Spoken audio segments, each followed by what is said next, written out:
কি বলবেন আপনাদের সরকারি কর্মচারীদের আজকের কলকাতা হাইকোর্টে সমস্ত আইনজীবীরা মিলিয়ে আপনারা ধর্নায় বসেছেন, প্রতিবাদে সামিল হয়েছেন, যেখানে রাজ্যের মুখ্যমন্ত্রী মমতা ব্যানার্জি বলছেন বাংলার সর্বস্তরের মানুষের উন্নতির দিক থেকে আমরা আগিয়ে আছি, বাংলা আগিয়ে। কি বলবেন এই বিষয়ে?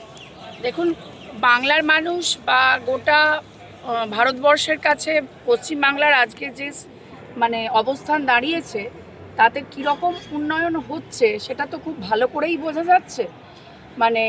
উন্নতিটা মাইনাসের দিক থেকে হচ্ছে।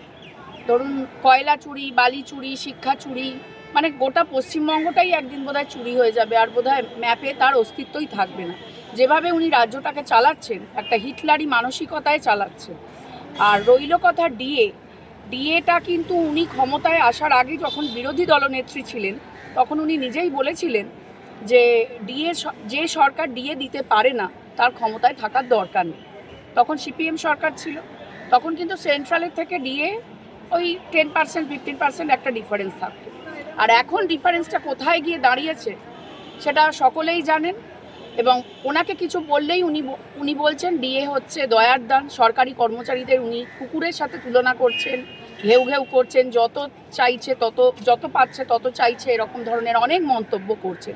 অথচ এই সরকারি কর্মচারীরাই ওনার কাজগুলোকে এগিয়ে নিয়ে যাচ্ছে। উনি নিজেও কিন্তু একজন সরকারি কর্মচারী, উনি মুখ্যমন্ত্রী হতে পারেন, কিন্তু সেটা তো সরকারি কর্মচারী উনি একজন। তা সত্ত্বেও উনি আমাদের সম্পর্কে যে মন্তব্য করছেন, এবং ডিএটাকে উনি যেরকমভাবে নিজের সম্পত্তি মনে করছেন, ব্যক্তিগত মালিকানা, এটা তো হতে পারে না। এবং উনি ভোট ব্যাংক দখল করার জন্য, আপনার মুসলিম ভোটটাকে নেওয়ার জন্য, এবং লক্ষ্মীর ভাণ্ডার, এইসব বেকার ভাতা, এইসবগুলো করে পুরো সরকারটা হয়ে গেছে খেলা মেলা ভাতার সরকার। কোনো সঠিক শিক্ষা ব্যবস্থা, তার উন্নতি নেই, দিন দিন সেটার অবনতি হচ্ছে। সঠিকভাবে চাকরিতে এত নিয়োগ দুর্নীতি, আমরা সেটা দেখলাম। আমরা হাইকোর্টের সামনেই দাঁড়িয়ে আছি, এখান থেকে এই বিভিন্ন মামলার রায় আমরা দেখলাম যে কী পরিমাণে চাকরি দুর্নীতি হয়েছে, কী পরিমাণে যোগ্য শিক্ষক শিক্ষিকারা রাস্তায় বসে রয়েছেন, তাদের কীভাবে ধর্নায় বসতে হচ্ছে, কিভাবে তাদের দিন চলছে। তাই এই সামগ্রিক অবস্থাটা বিচার করলে দেখা যাচ্ছে যে আমাদের পশ্চিমবাংলার কোনো উন্নতিই হচ্ছে না, অবনতির একটা চরম জায়গায় আমরা চলে গেছি। আচ্ছা দিদি, লক্ষ্মী ভার যে 1000 টাকা থেকে 1500 টাকা চেয়ে, 1500 টাকা কি, আপনিও তো একজন মহিলা দিদি, আইনজীবী মানুষ, 1500 টাকা কি একটা মহিলার চলে সারা মাস? 1500 টাকা একটা মহিলার চলে না। সব থেকে বড় কথা দাদা, আমার যেটা মনে হয়, এই যে ভাতা, এই ভাতা দিয়ে একটা ভিক্ষার বৃত্তিতে অভ্যস্ত করানো হচ্ছে আমাদের বাঙালি সমাজকে। পশ্চিমবঙ্গ এবং বাঙালি সমাজের কিন্তু একটা যথেষ্ট গোটা দেশে, গোটা ভারতবর্ষে কিন্তু তাদের একটা স্ট্যান্ড পয়েন্ট ছিল, একটা মুখ উজ্জ্বল ছিল। সেই জায়গাটায় আমরা কিন্তু ওই খেলা মেলা উৎসব আর ভিক্ষাবৃত্তিতে উনি কিন্তু আমাদেরকে ঠেলে দিচ্ছেন। সঠিক শিক্ষা দিয়ে আজকে আমাদের যে ছেলে মেয়েরা, ধরুন 8 বছর 10 বছর করে আমাদের সব বাচ্চাদের বয়স, আমরা জানি না যে তাদের আমরা ইংলিশ মিডিয়ামে পড়াচ্ছি বাধ্য হয়ে, কিন্তু তারপরেও ভবিষ্যতে তারা কতটা দাঁড়াতে পারবে এবং তারা কতটা নিজের পায়ে দাঁড়াতে পারবে, স্বাবলম্বী হতে পারবে, যা দেশের এবং রাজ্যের অবস্থা, তাতে আমরা খুবই হয়ে রয়েছে। মুখ্যমন্ত্রী আরেকটি কথা বলছেন যে রাজ্যের সমস্ত শিক্ষিত বেকারদের আমরা ভাতা দিচ্ছি, সেটাও সামথিং 1500 টাকা করে। কি বলবেন? ওই যে আমি আপনাকে একটাই কথা বলতে চাই যে এই ভাতা জিনিসটাতে যেভাবে আমাদেরকে অভ্যস্ত করিয়ে দেওয়া হচ্ছে, এই যে ভিক্ষাবৃত্তি, এটা অত্যন্ত লজ্জাজনক, এবং এটা একটা রাজ্যের মেরুদণ্ডের পক্ষে অত্যন্ত ক্ষতিকর। রাজ্যের মেরুদণ্ডটাকেই তো নষ্ট করে দেওয়া হচ্ছে। শিক্ষা নেই, শিল্প নেই, চাকরি নেই, চাকরি যাও বা হচ্ছে সেটা নিয়োগ দুর্নীতিতে ভর্তি। সেই জায়গাটা দাঁড়িয়ে তো গোটা রাজ্যটাই একটা অচলাবস্থায় চলে যাচ্ছে। আমরা দুদিন আগে দুটো মাদ্রাসার শিক্ষকদের আন্দোলন দেখেছি। একটা দেখেছি হাজরা থেকে, সেখানে সম্মিলিত কণ্ঠে হয়েছে, আরেকটা হয়েছে দেখেছি শিয়ালদা থেকে নবান্ন অভিযান। দুটো জায়গায় একই চিত্র, রাজ্য সরকারের প্রশাসন মহিলা যে সমস্ত টিচার আছে তাদের টানতে টানতে নিয়ে গেছে, কারোর জামাকাপড় ছিঁড়ে গেছে, কেউ অজ্ঞান হয়ে গেছে, ছাত্ররা আক্রান্ত হচ্ছে, সেই অবস্থা পুলিশ গাড়ি টেনে ছিঁড়ে নিয়ে গেছেন। কী বলবেন এ বিষয়ে?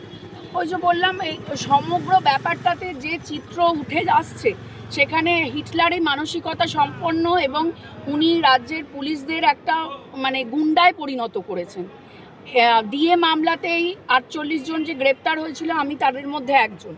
আমরা সেন্ট্রাল লকআপে রাতও কাটিয়েছি, সম্ভবত 2022 সালের 23শে নভেম্বর। রাজ্যের মুখ্যমন্ত্রী মহিলা, পুলিশ মন্ত্রী মহিলা, আপনিও একজন মহিলা, তারপরেও আপনাকে জেলে যেতে হয়েছে। অবশ্যই জেলে যেতে হয়েছে, জেলে থাকতে হয়েছে, এবং উনি আমাদের চাকরি নিয়ে রীতিমতো টানাটানি করেছেন। সেটা আমাদের শ্রদ্ধেয় বিকাশ রঞ্জন ভট্টাচার্যের হস্তক্ষেপে সেই জায়গাটা মানে সঠিকভাবে থেকে গেছে আমাদের। উনি আমাদের খুবই মেরুদণ্ড একজন। কিন্তু এই যে, এবং তার সাথে আমি এটাও বলতে চাই যে এই যে অভয়াকাণ্ড যেটা ঘটে গেছে, তা সেটাতে তো আমরাও যে প্রতি মুহূর্তে একটা জায়গায় চাকরি করতে আসি, একটা ফিরতে হয়, ধরুন অনেক সময় রাত হয়ে যায়, হাইকোর্টের কাজও করতে করতে অনেক সময় তো টাইমের পরেও থাকতে হয় আমাদের। তো অভয়াকাণ্ডের পর আপনি বলুন তো, আমরা কোনো মা বোন, আমরা কি বুকে একটা ভয় আমাদের থাকে না যে একটি ডাক্তার মহিলা, তার সাথে তার কর্মস্থলে যে কাণ্ড হলো এবং তার সঠিক কোনো বিচার হলো না আজ অবধি। সেই জায়গাটায় দাঁড়িয়ে আমরাও তো মহিলা, আমরাও তো একই রকম ভয় পাই যে আজ আমার সাথে না এটা হয়ে যায়, কাল আমার বোনের সাথে না এটা হয়ে যায়, বা পরশু আমার পাশে যে কলিগ বসে রয়েছে তার সাথে না এই ঘটনাটা ঘটে যায়।